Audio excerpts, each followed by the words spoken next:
नमस्कार दोस्तों, जय माता दी, जय माँ लक्ष्मी। दोस्तों, धन प्राप्ति के लिए लोग तरह तरह के उपाय करते हैं और उन उपायों से लोगों को काफ़ी तरह से सिद्धि प्राप्त होती है। भारतीय तंत्र शास्त्र धन को आकर्षित करने के लिए सबसे अच्छा उपाय बताया गया है। इन तंत्रों में यानी तंत्र साधना में कुछ पेड़ पौधे वनस्पतियों का भी इस्तेमाल किया जाता है, क्योंकि दोस्तों हमारे हिंदू सनातन धर्म में पेड़ पौधों में दैविक शक्तियाँ पाई जाती हैं, यानी कि पेड़ पौधों में देवी देवता पाए जाते हैं। अलग अलग पेड़ अलग अलग पौधों में देवी देवता पाए जाते हैं और उनकी पूजा की जाती है। उसी प्रकार से कुछ ऐसे पेड़ पौधे वनस्पति हैं जिनमें दैविक शक्तियाँ पाई जाती हैं, जिससे तंत्र साधना भी किया जाता है। तो दोस्तों, अगर आप धनवान बनना चाहते हैं तो आपको सही तरीके की साधना करनी होगी। यह जो पौधा आप इस वीडियो में देख पा रहे हैं, इस पौधे का नाम है ब्रह्मादंडी और कुछ लोग इसे सत्यानाशी के नाम से भी जानते हैं और हिंदू पुराणों में इसे स्वर्णश्री भी कहा जाता है। दोस्तों, ब्रह्मादंडी इस पौधे को इसलिए कहा गया है कि इसे ब्रह्मा जी ने धरती पर धरती कल्याण के लिए भेजा था, और सत्यानाशी पौधा इसे इसलिए कहा गया कि यह किसी के भी दुर्भाग्य का नाश कर सकता है और उस व्यक्ति के जीवन में धन दौलत, सुख समृद्धि और भाग्य का साथ ला सकता है। स्वर्णश्री इसलिए कहा गया है क्योंकि आप इस पौधे का अगर आप सही तरीके से इस्तेमाल किया तो आपके जीवन में कभी भी धन आना बंद नहीं होगा। दोस्तों, एक बात का जरूर ध्यान दीजिएगा, इस पौधे को आप कहीं न कहीं जरूर देखोगे। आपके घर के आसपास, आपके खेत खलियान, आपके गांव बगीचे, कहीं न कहीं आप इस पौधे को जरूर देखे होंगे और देखकर नज़रअंदाज कर दिए होंगे, क्योंकि जानकारी के अभाव में कुछ लोग ऐसे होते हैं जिनको जानकारियाँ नहीं होती हैं, वो इन्हें खरपतवार समझ करके अगर उन्हें दिखाई भी देता है तो उखाड़ करके फेंक देते हैं, क्योंकि इसके पत्तों पर कांटे उगते हैं। इसलिए आप इसे एक जंगली पौधा समझकर उखाड़ कर फेंक देते होंगे। लेकिन आपकी जानकारी के लिए बता दें कि भगवान भोलेनाथ को इसके पत्ते बहुत ही प्रिय हैं, इसलिए तंत्र साधना की माने तो इस पत्ते के अगर सही तरीके से साधना किया जाए और अगर भगवान भोलेनाथ जी को अर्पित किया जाए तो ऐसी कोई मनोकामना ना हो जो पूरी ना हो जाए। इस पौधे का साल में बस 3 दिन ही इस्तेमाल किया जा सकता है। आप जरा कॉपी पेन लेकर के बैठिएगा, जिन 3 दिनों के बारे में हम आपको बताने जा रहे हैं, क्योंकि इस 3 दिनों में अगर आपने इस पौधे का इस्तेमाल कर लिया तो यकीन मानिए आपके जीवन में कभी भी परेशानी, कष्ट, दुख नहीं आएगा। जीवन में धन आना कभी भी बंद नहीं होगा। अगर आप व्यापार करते थे, बहुत दिनों से आपका व्यापार ठप पड़ा था, तो आपका व्यापार बहुत ही तेज़ी से बढ़ने लगेगा। आपके व्यापार में बहुत ही तेज़ी से वृद्धि होगी, जैसा कि आपने सोचा भी नहीं था। और आपके जो शत्रु थे, जो आपका विनाश करना चाहते थे, आपके पीछे पड़े हुए थे, आपके विनाशकारी बने हुए थे, तो उनका विनाश हो जाएगा। लेकिन आपका एक बाल भी बाका नहीं हो पाएगा। तो दोस्तों, वह दिन है रवि पुष्प नक्षत्र, गुरु पूर्णिमा और अमावस्या। इस पौधे को अगर आप ध्यान से देखते हैं तो इसका जो फूल होता है वह गोल्डन कलर का होता है। इसके फूल को अगर आप तोड़ेंगे तो उससे जो दूध निकलता है तो वह भी सुनहरे कलर का होता है। मतलब कि यह जो पौधा है यह लोगों के जीवन में सिर्फ धन लाने के लिए बना है, एवं आयुर्वेदिक भाषा में इस पौधे को उत्तम पौधा माना गया है। जिसका मतलब ये है कि कोई अगर आपका ऐसा रोगी है जिसके ऊपर आप लाखों रुपए खर्च कर चुके हैं, लेकिन इस पौधे का आयुर्वेदिक गुण अपनाते हैं, तो आपके जीवन काल से कई तरह के रोग जो है नष्ट हो जाएंगे। दोस्तों, इस वीडियो में हम आपके इस तांत्रिक गुणों के बारे में बताएंगे। दोस्तों, इस पौधे की तंत्र साधना करके आप अपने जीवन में वो सब कुछ हासिल कर सकते हैं जिसको आप पाना चाहते हैं, यानी कि धन दौलत, ऐश्वर्य, सुख, शांति भी प्राप्त कर सकते हैं। साथ ही आपके घर से नकारात्मक शक्तियाँ भी दूर हो जाएंगी। आपके घर में सदैव सकारात्मक शक्तियों का संचार बना रहेगा।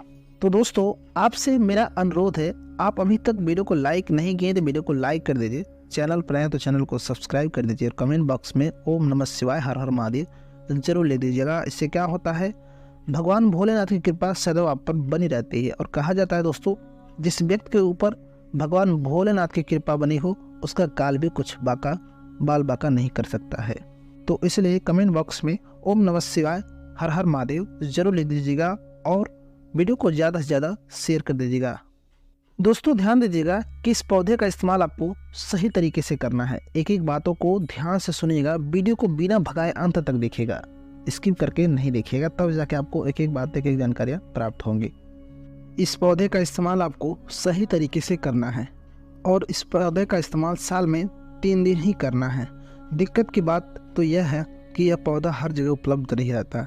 यह पौधा खास करके पहाड़ों पर मिलता है या फिर कहीं सूखी जगहों पर यह पौधा मिलता है। लेकिन दोस्तों अगर आज के बाद आपको यह पौधा कहीं दिखाई देता है तो इसे जड़ सहित उखाड़ करके इसे गमले में अपने घर पर लेकर के आइएगा।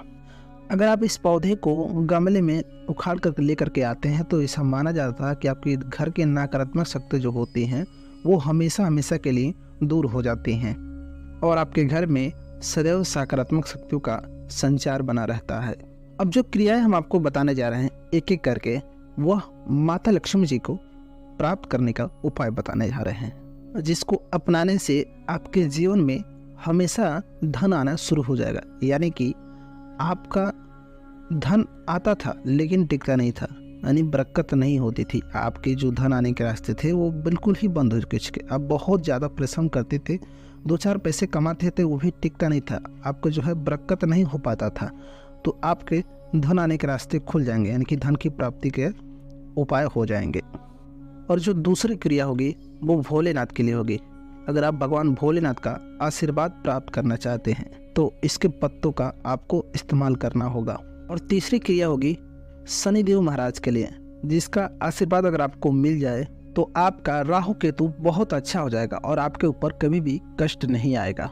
आपके दुश्मन आपको हानि नहीं पहुंचा पाएंगे। दोस्तों सबसे पहले जो रवि पुष्प नक्षत्र के दिन इस पौधे का इस्तेमाल करना है, इस पौधे को अगर आप कहीं पर भी देख लेते हैं तो रवि पुष्प नक्षत्र के सुबह के समय सूर्यास्त से पहले आपको इसका एक फूल तोड़ लेना है और शाम को सूर्यास्त के बाद आपको इसके एक फूल का, और आपको अपने घर के मंदिर में, जहाँ पर भी आपके घर के मंदिर में माता लक्ष्मी जी की मूर्ति हो, अगर पीतल की मूर्ति हो तो बहुत शुभ होता है।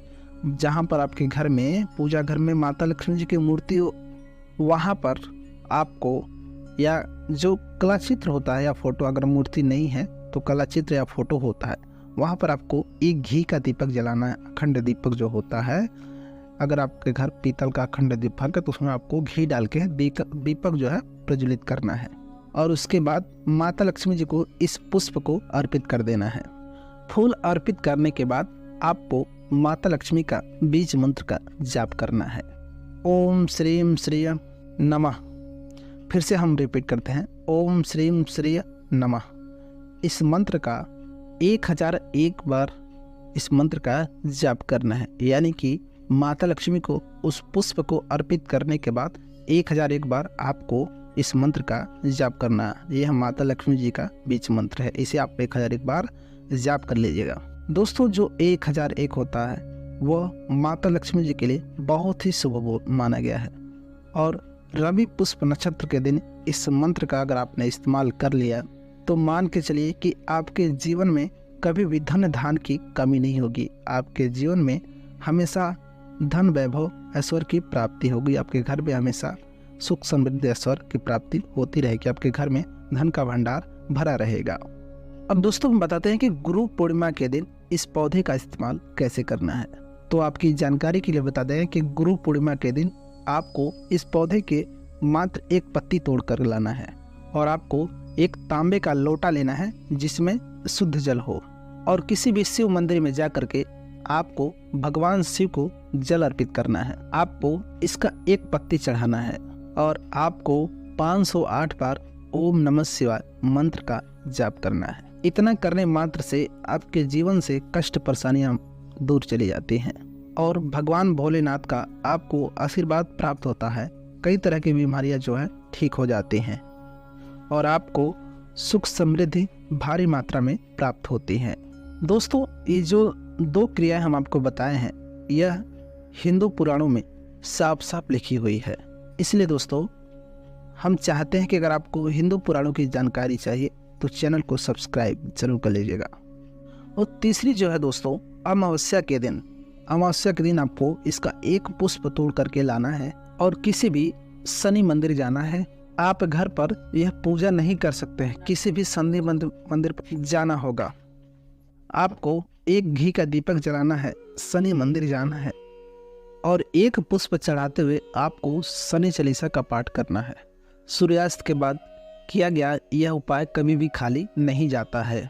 इससे आपको यह फायदा होगा कि आपके जो राहु केतु आपके साथ नहीं दे रहे हैं, वह आपका साथ देना चालू कर देंगे।